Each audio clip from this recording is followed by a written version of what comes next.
আপনারা যারা এই চাতুল পাড়ের মানুষ, আমার ভাই আমার বাবা গো, আমি আমার মা বোনদেরকে ডেকে ডেকে বলবো, আপনি কাছে থেকে হোক, দূরে থেকে হোক, আড়াল থেকে হোক, যেখান থেকে আপনি হক্কানি কোন আলেমকে ভালোবাসতে পারবেন, আমার আল্লাহ কথা দিয়েছে, ফাদখুলি ফি ইবাদি, আমার প্রিয় লোকেদের সাথে যুক্ত হও, ওয়াদখুলি জান্নাতি, আমার আল্লাহ বলেছেন join with my dear people, come to my paradise, আমার প্রিয় লোকেদের সাথে যুক্ত হও আর আমার জান্নাতে চলে আসো। ইয়া রাসূলুল্লাহ, দাঁড়াও।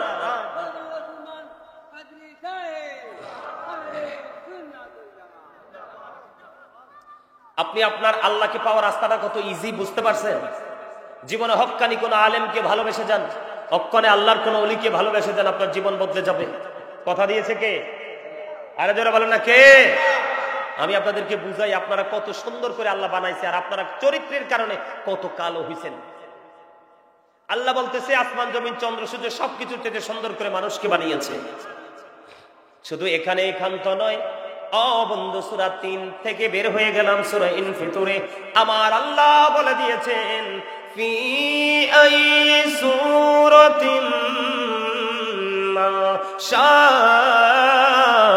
রাক্কাবাক, আমার আল্লাহ বলে দিয়েছে বন্ধু, আল্লাহ মানুষকে, আল্লাহর বান্দাকে আল্লাহর মন মতো করে বানিয়েছে। আল্লাহ ক্রিয়েটেড দ্য মাইন্ড। এখন আপনি কি বলেন আপনার মন মতো, আল্লাহর মন মতো মতো চলেছেন? আল্লাহ আপনাকে যেমনি সুন্দর করে বানিয়েছে, আল্লাহ আপনাকে যেমনি আল্লাহর মন মতো করে বানিয়েছে, আমার আল্লাহ আপনাকে আমাকে আল্লাহর মন মতো পথে পরিচালিত করে মন মতো হয়ে আল্লাহর কাছে আবার ফিরে যাওয়ার জন্য আল্লাহ আপনার আমার জন্য একটা রাস্তা ওপেনিং করে দিয়েছে। ওই রাস্তার নাম হলো ইন্না দীনা ইনদাল্লাহিল ইসলাম। জোরে জোরে বলেন আল্লাহু আকবার। আপনাকে খেয়াল করেন, আল্লাহ আপনাকে খেয়াল করেন, আল্লাহ আপনাকে সুন্দর করে বানাইছে, আল্লাহ আপনাকে মন মতো করে বানাইছে। আপনাকে মন মতো রাখার জন্য আল্লাহ মন মতো রাস্তা তৈরি করে দিয়েছে। কি দিয়েছে? Islam is not only a religion but also complete code of life. পরিপূর্ণ এবং পূর্ণাঙ্গ জীবন ব্যবস্থা রয়েছে ইসলামের মধ্যে। কিন্তু আপনি কি আজকে ইসলামের মধ্যে আছেন? কথা বলে না, আছেন? নাই তো। আল্লাহ আপনাকে সুন্দর করে বানাইয়া সুন্দর রাস্তাও দেখাই দিছে, কিন্তু আপনি আল্লাহর দেখানো পথে হাঁটেন না, আপনার গায়ের জোরে বানানো রাস্তায় হাঁটেন। তাহলে আপনি কি জুলুম, জালেম না? কার উপরে? অন্যের উপর না, আপনি নিজের উপর নিজে জুলুম করতেছেন। কার উপরে? আপনি নিজের উপর নিজে অত্যাচার করতেছেন। বলেছে কে? আল্লাহ। সূরা ইউনূস, এগুলো মুখস্থ করে রাখেন। সূরা ইউনূসের ৪৪ নম্বর আয়াতে আল্লাহ কি বলেছে? আল্লাহ বান্দার উপর অত্যাচার করে না, বান্দা নিজেই নিজের উপর অত্যাচার করে। এবার আমার আল্লাহ বলেছেন আল্লাহু লা ইউহিব্বুজ জালিমিন। বন্ধু, যারা নিজের উপর নিজে অত্যাচার করে, আমার আল্লাহ অত্যাচারীকে পছন্দ করে না, ভালোবাসে না। আমার আল্লাহ শুধু এখানে একান্ত নয়, আমার আল্লাহ আরো বলে দিয়েছেন ওমারিস জালিমিনা মিন আনসার। আমার আল্লাহ বন্ধু, অত্যাচারী যারা, তারা যখন বিপদে পড়ে, আমার আল্লাহ বলে দিয়েছে অত্যাচারীদের জন্য আমার আল্লাহ কোনো সাহায্যকারীও রাখে না। বুঝছেন ওয়াজ? বুঝতে পারছেন? আপনি ওয়াজ বুঝতে হইলে অন্তরের মানুষ দিয়ে বুঝতে হইব। আপনার আমার চামড়া কিন্তু আসল না, এটা একদিন শেষ হয়ে যাবে। আসল হচ্ছে আপনার ভিতরের মানুষটা, রূহটা। ওইটা যদি এখানে থাকে তাইলে আজকের ওয়াজে আপনার জীবন বদলে দিবে। কি দিবে? আর না হয় কিন্তু আপনাকে বদলানোর ক্ষমতা কারোরই নাই। কথা কি বুঝতে পারছেন আমার? তাহলে দেখেন বিষয়টা কি। একদিকে আল্লাহ বলতেছে কবর ওপেন হইলে আপনার আমার জীবনের কর্ম সব সামনে থাকবে। আপনি বিন্দু পরিমাণ ভালো কাজ করছেন, বিন্দু পরিমাণ খারাপ কাজ করছেন, দুটাই আপনি দেখতে পাবেন। এদিক দিয়ে বলতেছে আল্লাহ আল্লাহর বান্দার উপর জুলুম করে না, বান্দা নিজেই নিজের উপর জুলুম করে। কথা বলেন না কেন? আর যারা অত্যাচার করে আল্লাহ তাদেরকে ভালো বাসে না, পছন্দ করে না। আল্লাহ রাব্বুল আলামিন এবার বলতেছে ওমানিস জালিমিনা মিন আনসার। জালেমরা যখন বিপদে পড়বে, অত্যাচারীরা যখন বিপদে পড়বে, আল্লাহ অত্যাচারীদের জন্য কোনো সাহায্যকারীও রাখে নাই। কই যাইবেন সেদিন? আর জোরে বলেন, কই যাইবেন সেদিন? ভাই বন্ধু আত্মীয় স্বজন কোনো কিছু আছে? আর জোরে বলেন, আছে? আরে আপনার সন্তানই কাজে লাগবে না, আপনার ধন সম্পদ কাজে লাগবে না, লাগাবেন কোনটাকে কাজে? সেদিন যদি আপনি ভালো করে আমল করতে পারেন, ঈমানকে সঙ্গে নিয়ে আমল করতে পারেন, তাকওয়া নিয়ে, তাহলে আপনার জীবনে পরিবর্তন সম্ভব, অন্যথায় সম্ভব নয়। কথা কি বুঝেন আমার? আরো জোরে বলেন, কথা বুঝতে পারছেন? এবার আসেন, যারা জাহান্নামী হবে কবরে যাওয়ার পরে, কবরে যে যাবেন প্রথম দিন অথবা প্রথম রাত, প্রশ্ন যখন করা হবে মুসলমানের দুইটা দল, কয়টা? কথা বলেন না কেন? একটা হলো ঈমানদার আর একটা হলো মুনাফিক। ঈমানদারকে প্রশ্ন করতে দেরি, ঈমানদার পটাপট উত্তর দিয়ে দিবে। মদিনাওয়ালা সম্পর্কে ফেরেশতারা জানতে চাইবে, ও বন্ধু, ঈমানদার উত্তর দিয়ে দিবে। সঙ্গে সঙ্গে গায়েব থেকে আওয়াজ আসবে, ও বন্ধু, তার কবরটা পৃথিবীর মানুষ দেখবে মাত্র 3.5 হাত মাটির ঘর, কিন্তু দৈর্ঘ্যে প্রস্থে তার কবরটা 70 গুণ প্রশস্ত হয়ে যাবে। এটা ঈমানদারের কার? দৈর্ঘ্য এবং প্রস্থ বুঝেননি?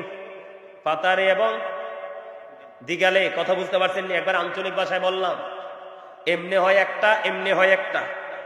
এই দৈর্ঘ্য এবং প্রস্থে তার কবরটা পৃথিবীর মানুষ উপর দিয়ে দেখবে বন্ধু 3.5 হাত মাটির ঘর, কিন্তু ভিতর হয়ে যাবে হাদিস শরীফের মধ্যে সে যে বন্ধু দৈর্ঘ্য এবং প্রস্থে 70 গুণ প্রশস্ত।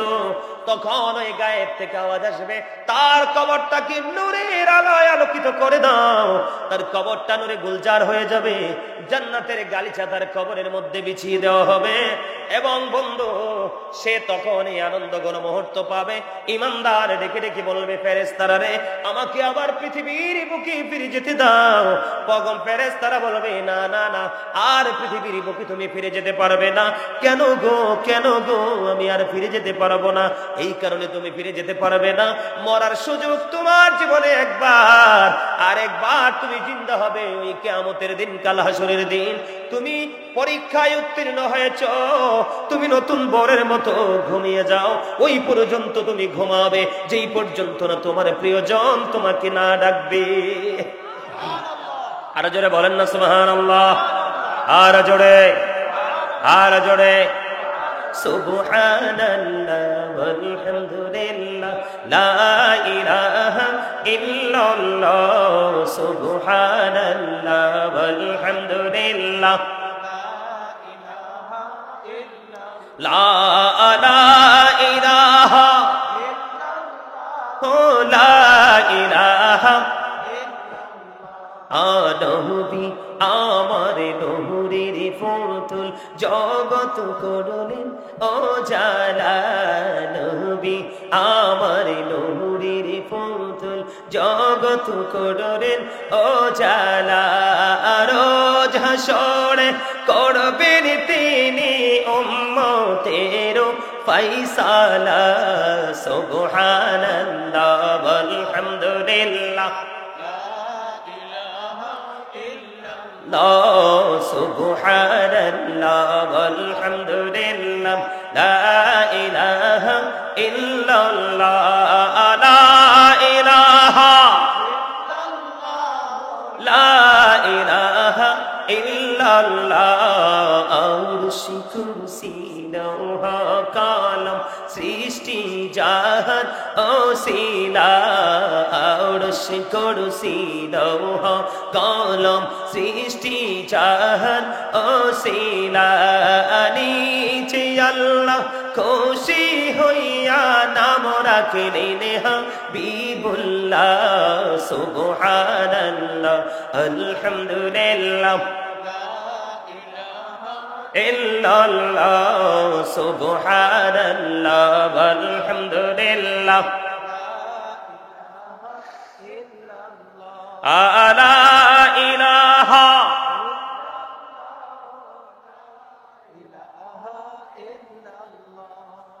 লা ইলাহা ইল্লাল্লাহ মুহাম্মাদুর রাসূলুল্লাহ সাল্লাল্লাহু আলাইহি ওয়াসাল্লাম। জোরে জোরে কোন আলহামদুলিল্লাহ। মৌমাছি যখন এক জায়গা থেকে আরেক জায়গা যায়, স্থান পরিবর্তন করে, তখন মৌমাছি যখন রওনা হয় তখন তাদের আওয়াজটা শুনছেন নি? একেবারে একুরেট না? গুনগুন যে শব্দটা শোনা যায় সেটাকে একেবারে একুরেট না? আমরাও তো আজকে প্রেমের বাগানের মৌমাছি। কি আমরাও প্রেমের বাগানের মৌমাছি, কিন্তু আমাদের গুনগুন গান কিন্তু একুরেট হয় না। বুঝেন নাই? জিকির গতকালকের মাহফিলে নিয়ে জিকির ছাড়তে ইচ্ছা করে নাই, আর আজকে মনে হয় যে এখনই নাইমা চলে যাই, জাগিতাম চলে যেতাম। হ্যাঁ, ওয়াজ শুনবেন? তাহলে মন দিয়ে শুনতে হইব। আচ্ছা পরে বলবো, আমার সময় আছে তো, অনেক লম্বা সময় ওয়াজ করবো। আর এর ভিতরে তো ভয় নাই।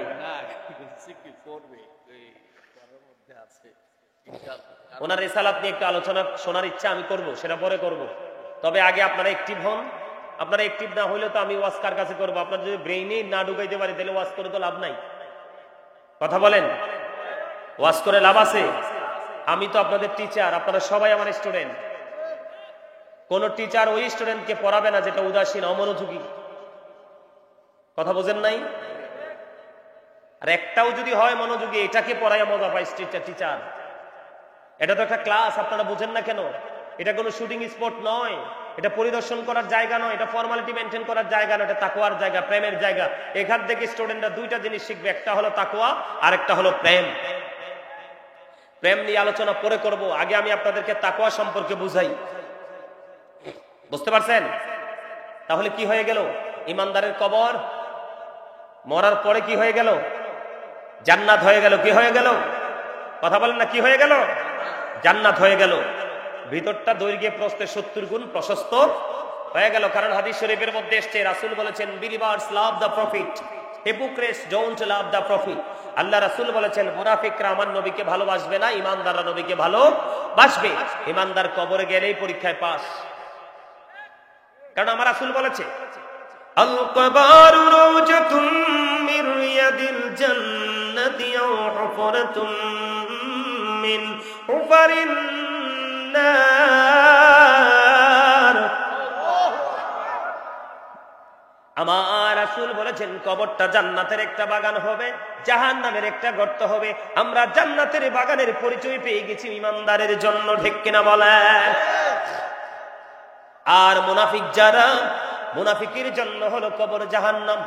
বন্ধু একেবারে সোজা হিসাব, কবরে যখন যাবে মুনাফিককে প্রশ্ন করা হবে, মুনাফিক নিজে নিজে কোনো উত্তর দিতে পারবে না। বন্ধু কোন ধরনের উত্তর দিতে পারবে না। উত্তর যখন দিতে পারবে না, আমার আল্লাহ মাটিকে একটা ডাক দিবে, মাটি মাটি রে, ওই মুনাফিকটাকে অনেক শক্ত করে চাপা দাও। কি করো? অনেক শক্ত করে চাপা দাও। চারপাশ থেকে বন্ধু মুনাফিকের কবরে যাওয়ার পরে এমন ভাবে চাপ দিবে, চাপের চোটে এমন অবস্থা হবে রে, মুনাফিকের একটা হাড় আর একটা হাড়ের মধ্যে ঢুকে যাবে। ওই মুনাফিক চিৎকার করতে থাকবে, হাহাকার করতে থাকবে। কিন্তু দুঃখজনক হলেও সত্য, বড় ভয়ঙ্কর খবর আমি কিন্তু আপনাদেরকে আগেই বলেছি। আপনি যখন বিপদে পড়বেন, আল্লাহ বলেছেন, বিপদে পড়ার পরে তোমার জন্য কোনো সাহায্যকারী রাখে নাই আমার আল্লাহ। মুনাফিক কবরে যাওয়ার পরে, মুনাফিক এদিক তাকান, মুনাফিক কবরে যাওয়ার পরে বন্ধু উত্তর দিতে পারবে না।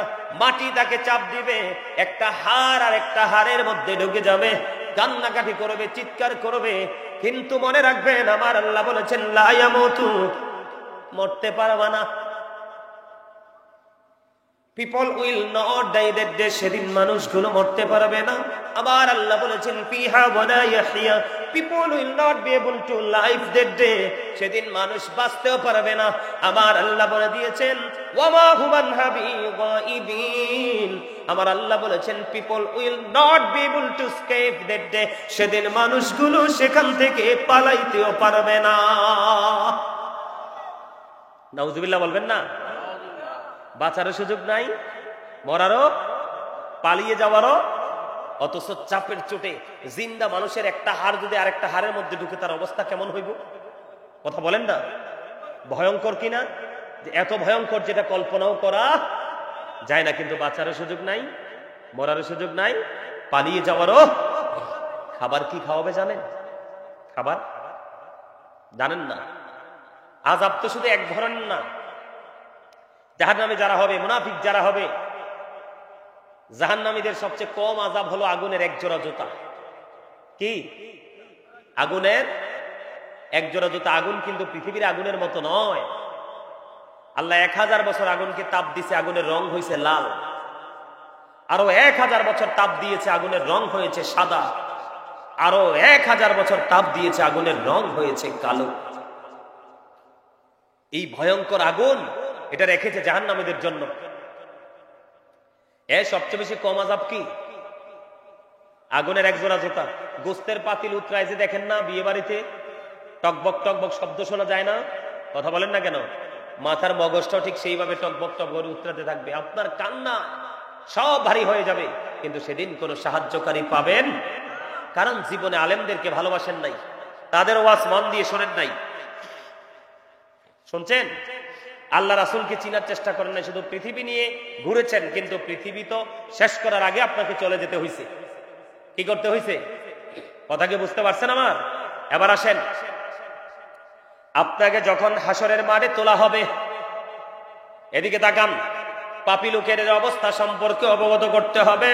তারপরে আমি আমার মূল আলোচনায় যাব। বন্ধু, এই পৃথিবী থেকে চাঁদ মাত্র 1,40,000 মাইল দূরে, আর সূর্যটা এই পৃথিবী থেকে 9,13,00,000 মাইল দূরে। সূর্যের আলো পৃথিবীতে আসতে সময় লাগে মাত্র 8 মিনিট 20 সেকেন্ড। প্রতি সেকেন্ডে 1,86,000 মাইল বেগে পৃথিবীর দিকে ছুটে আসে। এই সূর্যের আলো ঘরের ছাদ, গাছপালা, তরলতা, অনেক কিছু, অনেক আবরণ ভেদ করে আপনার আমার গায়ে লাগে, সইতে পারি না। যদি তুমি জাহান্নামী হও, যদি তুমি মুনাফিক হও, তাহলে তোমার সূর্যটা সরাসরি সেদিন মাথার উপরে থাকবে। তুমি তোমার ঘামের মধ্যে ডুবে যাবে, দুর্গন্ধময় হয়ে যাবে পরিবেশ। সেদিন তোমাকে কেউ সাহায্য করবে না। আর যদি তুমি ইমানদার হও, যুবক, এখানে অনেক যুবক তোমরা বসেছো বন্ধু, তোমরা যদি ইমানদার হতে পারো, তোমাদের জন্য নেয়ামতের শেষ নাই। কাল হাসরের ময়দান অত্যন্ত ভয়ঙ্কর হবে, কারণ সেই দিন কিছুই থাকবে না আল্লাহর আরশ ছাড়া। এখন তো আপনার আমার মাথার উপরে আসমান আছে, ওই দিন কিন্তু আসমান থাকবে না, কারণ আমার আল্লাহ সূরা ইনফিতরের শুরুতেই বলে দিয়েছেন, ইদাস সামাউ ফাতারাত ওয়া ইদাল কাওয়াকিবু তাযারাত ওয়া ইদাল বিহারু ফুজ্জিরাত ওয়া ইদাল কুবুরু বু'সিরাত আলিমাত নাফসুম মা কদ্দামাত ওয়া আখরাত। জোরে জোরে বলুন আল্লাহু আকবার। আকাশটা ভেঙে যাবে। খেয়াল করেন, আকাশটা কি হয়ে যাবে? ভেঙে যাবে। তারকাগুলো বিক্ষিপ্ত হয়ে বন্ধু ঝরে ঝরে পড়বে। সমুদ্র সেদিন উদ্বেলিত হয়ে যাবে। কবর সেদিন উপিরিং করে দেওয়া হবে রে। ওই দিন আপনার আমার জীবনে কি কি করেছি আর কি করিনি সব আপনি আমি প্র্যাকটিক্যালি দেখতে পারবো, জানতে পারবো। সবচেয়ে বড় বিষয় হলো আসমান সেদিন ভেঙে চূর্ণ বিচূর্ণ হয়ে যাবে, তারকাগুলো ঝরে ঝরে পড়বে। ওই দিন আল্লাহর আরশ ছাড়া আর কোনো কিছুই থাকবে না। ও বন্ধু, এই চাতল পাড়ের যুবক, আমি তোমাদেরকে বলে দিতে চাই, তোমরা যদি যৌবনকালে আল্লাহ রাসূলের প্রেমে পড়ে দুনিয়ার কাজের ফাঁকে ফাঁকে যদি তোমরা এই আল্লাহর গোলামি করতে পারো, আমার নবীজি বলেছেন ওই বিপজ্জনক সময় 7 শ্রেণীর মানুষকে আল্লাহর আরশের ছায়ার নিচে জায়গা দেবে। এর মধ্যে 1 শ্রেণীর মানুষ থাকবে আল্লাহ নবীর প্রেমিক যুবক যুবতীরা। লাভ না লস? আর জোরে। আর যদি আপনি পথভ্রষ্ট হন তাহলে কোথায়? সূর্য ডাইরেক্ট মাথার উপরে, অবস্থা খারাপ হয়ে যাবে। আরে কতদিন যে থাকা লাগবে খবরে তো নাই, কিন্তু বাঁচতেও পারবেন না, মরতেও পারবেন না, পালাতেও, পৃথিবীর ধন সম্পদ দিয়েও কোনো উপকারে ওয়ামা লিয-যালিমিনা মিন আনসার, সেদিন কোনো সাহায্যকারীও নাই। আছে? কথা বুঝতে পারতেছেন আমার? এবার আসেন বন্ধু, এই দুনিয়াতে কিন্তু অপরাধীরাও খায়, ইমানদারও খায়। খায় না? অপরাধীরাও খায়, ইমানদারও। ইমানদারে যা খায় তা হলো নিয়ামত, আর বেঈমান মুনাফিকরা যা খায় তা হলো কিয়ামত। বলে হুজুর কেমন কিয়ামত? আমি কোরআন হাদিস থেকে বলতে চাই। আল্লাহর কোরআন খুঁজে খবর পেয়ে গেলাম অপরাধীদের জন্য আমার আল্লাহ আযাব স্বরূপ একটা খাবারের ব্যবস্থা রেখেছে বন্ধু। এই খাবারটার নাম হলো কাঁটাযুক্ত জাক্কুম। এত বিষাক্ত রে, এটা জাহান্নামীদের জন্য খাবার হিসাবে বরাদ্দ করে রাখছে। একটা ফোঁটা মুখের সামনে নিতে দেরি, দাঁতগুলো জড়তে দেরি হবে না, পেটটার মধ্যে ঢুকতে দেরি, পেটের মধ্যে যা আছে বন্ধু বের হতে দেরি হবে না। আপনি কিন্তু জীবিত থাকবেন, মৃত নন। জিন্দা অবস্থায় সব কিছু আপনাকে ভক্ষণ করতে হবে। লোড দিতে পারবেন না, কান্না করেও সেদিন লাভ হবে না। কারণ গাজী সুলাইমান আপনাদেরকে আজকে সব শুনিয়ে যাবে। সেই দিন বলতে পারবেন না যে আল্লাহ গো, আমাদেরকে কেউ এই ওয়াজ শোনাই নাই। আমি আজকে সব বলে যাব, কারণ চাইলেও আপনাদের এখানে আমাদের প্রতিদিন আসা সম্ভব নয়। ওই যে আপনাদের ওই কি জানি বলে মাইসকোলা, ওই যে লোকমান ভাই যে কত ফোন দিতে দিতে দিতে দিতে পরে একটা পর্যায়ে রাজি হয়েছে। আমি কই কাল হাসরের ময়দানে আমার আল্লাহ যদি আমাকে ধরে তুমি ওখানে যাও নাই কেন, আমি কোনো জবাব দিতে পারবো না। অনেক চিন্তা করে বন্ধু এখানে এসেছি, আসার পরে মন একেবারে খারাপ হয়ে গেল। কিন্তু ধীরে ধীরে আপনাদের মনোযোগ দেখে ওই যে অভিযোগ ধীরে ধীরে আমার হৃদয় থেকে কেটে যাচ্ছে। জোরে কোন আমিন, আরো জোরে বলেন আমিন, আরো জোরে বলেন আমিন। লবণ কোন সময় দিবেন খাবারে? খাবারের টাইম তো চলে যায়। রান্না করা শেষ হলে লবণ দিলে লাভ হইব? বেজ্জতি হইবেন না? বিয়ের বাড়ি মানুষ এলে কি অপবাদ দিবে না? আপনাদের অবস্থাটা এমন হয়ে যায়, একটু পরে মাহফিল শেষ হয়ে যাবো, তোরে প্রেম লাগাইয়া লাভ হইব কি? কি কন? প্রেম তো লাগাইলে এখনই লাগাইতে হইব। প্রেমটা লবণের মতো, লবণে কোনো স্বাদের কমতি আসেনি। আরে কথা কন না, যত খাবারে যা আছে লবণের মতো সুস্বাদু মজার জিনিস আর কিছু আছে? ঠিক আপনি প্রেমে পড়ে দেখেন, প্রেমের মতো স্বাদের জিনিস আর কিচ্ছু নাই। আমার আল্লাহর একা একা ভালো লাগে না, আল্লাহ প্রেমে পড়লো রাসূল বানাইবে। রাসূলকে বানাইয়া আল্লাহ কয় আমায় এবং আমার হাবিবের প্রেমটাকে ছড়াইতে তো হবে। তখন কি করলেন? আমার রাসূলকে সৃষ্টি করে রাসূলের নূর থেকে সব সৃষ্টি করে দিলেন। এটা আমার কথা নয়, রাসূল বলেছেন I am from the light of Allah and everything has been created from my light. রাসূল বলেছেন আমি আল্লাহর নূর থেকে, সৃষ্টির প্রত্যেকটা বস্তু আমি নবীর নূর মুবারক থেকে। তাহলে প্রেমের দরকার আছে না নাই? আছে। এবার আসেন বন্ধু, এই কাঁটাযুক্ত জাক্কুম কিন্তু ওই পাপীদেরকে, মুনাফিকদেরকে খাইতে হবে। আমার আল্লাহ বলেছেন ইন্নাল মুনাফিকিনা ফি দারকিল আসফালি মিনান নার। আমার আল্লাহ বলেছেন the hypocrites will be in the lowest place of hell. আল্লাহ রাব্বুল আলামিন বলেছে ইন্না বাতুশা রাব্বিকা লাশাদীদ। আল্লাহ বান্দাকে শক্ত করে ধরবে, আল্লাহর পাকড়াও বড় শক্ত, বড় কঠিন। আল্লাহ বলেছেন ইন্নাল্লাহা সারিউল হিসাব, Allah is quick to take account. আল্লাহ হিসাব গ্রহণে অত্যন্ত তৎপর। ধরার পরে আপনার কাছ থেকে হিসাব চাইবে। কি করবেন সেদিন? এই দুনিয়ার সম্পদ, এই দুনিয়ার সম্পদ, এই দুনিয়ার সন্তান, কোনো কিছুই আপনাদের কোনো উপকারে আসবে না, কোনো কাজে লাগবে না। কারণ সন্তানকেও আপনি আল্লাহ যেভাবে চাই এইভাবে গড়ে তুলতে পারেন নাই। সম্পদকেও আপনি যেভাবে আল্লাহ যেভাবে চায়, ইসলাম যেভাবে বলেছে সেইভাবে আপনি আপনার সম্পদকেও আপনি সংরক্ষণ করতে পারেন নাই। এই জন্য আপনার সন্তান এবং সম্পদ দুইটার একটাও বন্ধু কাজে লাগবে না। আপনি বিপদে পড়ে যাবেন সেই দিন। আপনি বিপদে পড়লে দোষ দিবেন কাকে? কাউকে দোষ দেওয়ার কোনো সুযোগ নাই। আমার আল্লাহ বলে দিয়েছেন ওয়া ইদাল কুবুরু বুসিরাত আলিমাত নাফসুম মা কদ্দামাত ওয়া আখরাত। আমার আল্লাহ বলে দিয়েছেন কবরটা যখন ওপেনিং করা হবে, কবরটা যখন ওপেন করা হবে, আপনার আবার জীবনে, প্রত্যেকের জীবনে কে কি করেছি আর কি করিনি সব কিছু আপনার আমার চোখের সামনে প্র্যাকটিক্যালি থাকবে। আপনারা জানেন ফামাইয়ামাল মিসকালা যাররাতিন খায়রান ইয়ারা ওয়া মাইয়ামাল মিসকালা যাররাতিন শাররান ইয়ারা।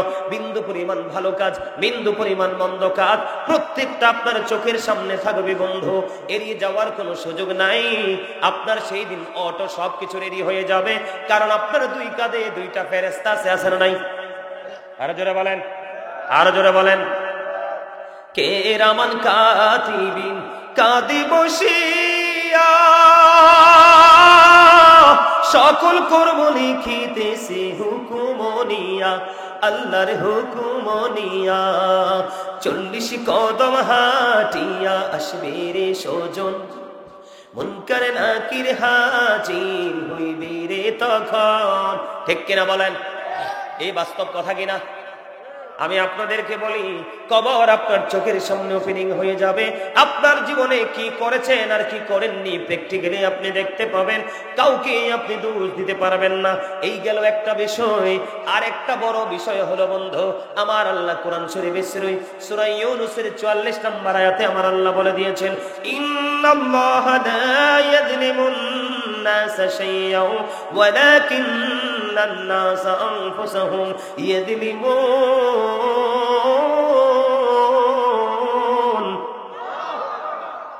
লবণ না দিলে খাবার খাইতে পারেননি কেন?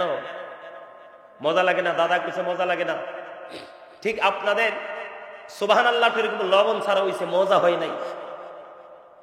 খাবারে লবণ না দিলে যেমনি মজা হয় না, আল্লাহ নবীর সাথে প্রেম না থাকলেও কোনোদিন আমলও মজা করা যায় না।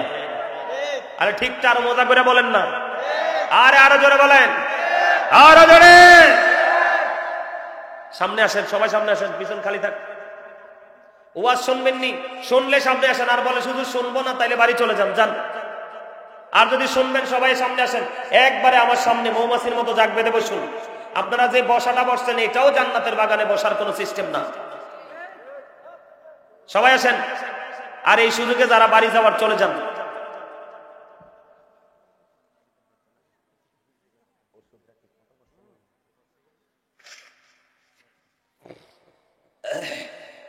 এই কথা কইেন না। এই মিয়া ভাই, এইটা হাসার জায়গা না, এটা কাদার জায়গা। আপনি যদি এইখানে এসে হাসেন তাহলে কাঁদবেন কোথায়? আমার কথা বুঝে নিবেন। আপনি যদি এইখানে আসার পরেও যদি হাসেন তাহলে আপনি কাঁদবেন কোথায়? এখানেও যদি আপনার হাসির ইচ্ছা থাকে তাহলে দরখাস্ত দিবেন কোথায়? কথা বলেন না কেন? আরে ভাই, এই জায়গাটা হচ্ছে আল্লাহর কাছে কেঁদে কেঁদে দরখাস্ত দেওয়ার জায়গা। নিজেকে পাপী মনে করা, ছোট মনে করা, তাহলে আপনি এখান থেকে নিয়ামত নিয়ে যেতে পারবেন। কথা কি বুঝতে পারছেন? আরো জোরে। একদিকে আমার আল্লাহ কোরআন শরীফে 30 পারা সূরা ফিতরের মধ্যে বলে দিয়েছেন, কবর যখন ওপেন হয়ে যাবে বন্ধু, আপনার আমার জীবনে কে কে করেছি আর কি করিনি সবগুলো আপনি আমি প্র্যাকটিক্যালি দেখতে পাবো বন্ধু। এইদিকে একটা গেল, সূরা ইউনূসের 44 নম্বর আয়াতে আমার আল্লাহ বলে দিয়েছেন, আল্লাহ বান্দার উপর অত্যাচার করে না, বান্দা নিজেই নিজের উপর অত্যাচার করে। আমি আজকে চ্যালেঞ্জ করে বলতে পারবো, আপনাদের এই জায়গার নাম কি? চাতলপাড়। ঠিক কিনা বলেন? চাতলপাড়, জয়নগর, হাটি, গাউসিয়া, মিরানিয়া যুব সংগঠনের উদ্যোগে 18তম সুন্নি মহাসম্মেলন। আমি বলবো, আপনাদের মতো জালেম আর কেউ হতে পারে না। বছরে একটা মাত্র দিন, রাতের কিছু অংশ আপনি আল্লাহর জন্য কুরবানি করবেন, মদিনা ওয়ালার প্রেমে উৎসর্গ করবেন। আপনি পারলেন না, আপনার মতো জালিম, আপনার মতো অত্যাচারের কেউ হতে পারে না। বলে হুজুর কেন গো? আপনি সূরা 3 খুলে দেখেন, আমার আল্লাহ বলে দিয়েছেন, লাকাদ খালাকনাল ইনসানা ফি আহসানি তাকবীম। আমার আল্লাহ বলেছে, বান্দা আমি তোমাদেরকে এত সুন্দর করে বানিয়েছি। আসমান, জমিন, চন্দ্র, সূর্য, 18,000 মাখলুকাত, 80,000 আলমের মধ্যে সবচেয়ে সুন্দর করে আমি তোমরা বান্দাকে বানাইছি। সুবহানাল্লাহ তো বলতে পারেন না, পারবেন কোত্থেকে? কারণ সুবহানাল্লাহ চর্চা নাই তো আপনাদের। বললাম না আপনাদের চর্চা আছে খালি নদী আর নৌকা। নদী আর নৌকায় আপনাকে পার করবে না, পার করবে এই জায়গায়। আরে ভাই, আপনারা কোন শিক্ষাই তো আপনাদের মধ্যে নেই। আমার কথা রাগ করলে ঠকবেন, কারণ আলেমরা কখনো কারো দুশ্মন হয় না, আলেমরা সবার বন্ধু হয়। আপনাদের সাথে আমার আর জীবনে দেখা হয়েছে কোনোদিন? আজকে শুরু, এমন আছে আজকে শেষ দেখা। আপনার জীবনে কিচ্ছু করার দরকার নাই। আল্লাহ রাব্বুল আলামিন বলেছেন, join with my dear people, come to my paradise. আল্লাহ বলেছেন join with my dear people, তোমরা আমার প্রিয় লোকেদের সাথে যুক্ত হও। কাম টু মাই প্যারাডাইস, আমার জান্নাতে চলে আসো। আল্লাহ তোমার প্রিয় লোক কারা? আল্লাহ বলেছেন ফাদখুলি ফি ইবাদি ওয়াদখুলি জান্নাতে। আমার আল্লাহ বলে দিয়েছেন join with my dear people, come to my paradise, তোমরা আমার প্রিয় লোকেদের সাথে যুক্ত হও আর আমার জান্নাতে চলে আসো।